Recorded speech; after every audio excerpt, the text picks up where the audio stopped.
dynamic has changed for advertisers this year. We're joined from New York by Mike Bako. Mike is sports editor at thedailynational.com. Welcome back to the show. Thanks for having me, as always. So as we know, each major sports league took a different approach to COVID. So what about the impact on the NFL season? Was not having a bubble like the NBA a good idea in the end? Well, if you ask some teams during the middle of the season, particularly the teams that had their games pushed back or had to play with not a quarterback like the Denver Broncos had to play this year, they may have a different opinion than the two teams that are in the Super Bowl. But I think the fact that we're playing the Super Bowl says is that the NFL not going into the bubble, not really even a feasible possibility to stay in the bubble, probably made the right call. There were some bumps certainly along the way. Reports of upwards of 700 players testing positive. Amazingly, the Seattle Seahawks didn't have anyone test positive.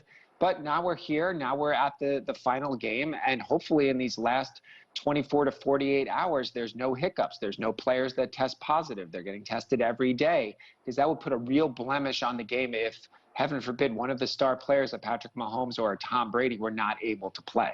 Indeed. So then let's look at now ratings and attendance expectations for this year. Just how different is it?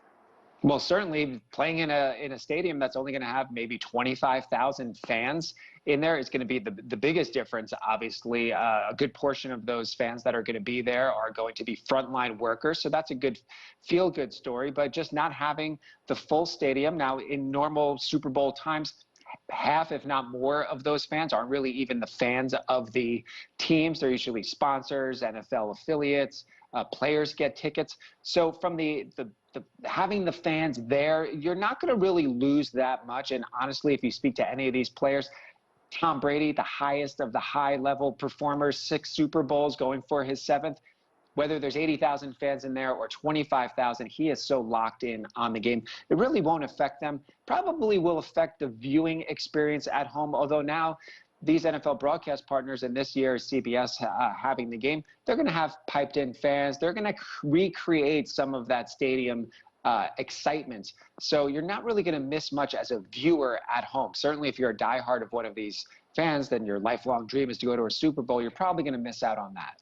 So then let's talk Super Bowl revenue now. How much does the league typically generate during a regular championship game, and how does this year compare?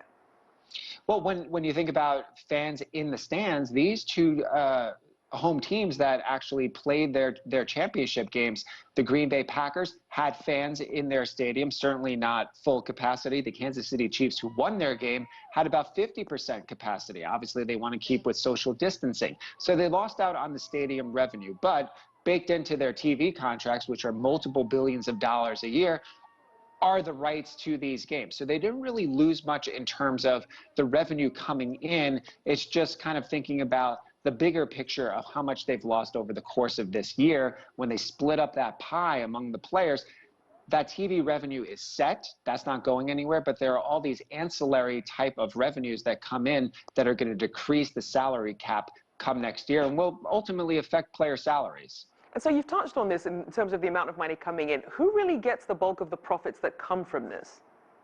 Well, it's interesting. When you think about the NFL players that are going to be playing in the Super Bowl, you think about the millions of dollars that Tom Brady makes over the course of the year, or even Patrick Mahomes, who just signed a new contract. That's all regular season money. So all these players have been paid all of their salary.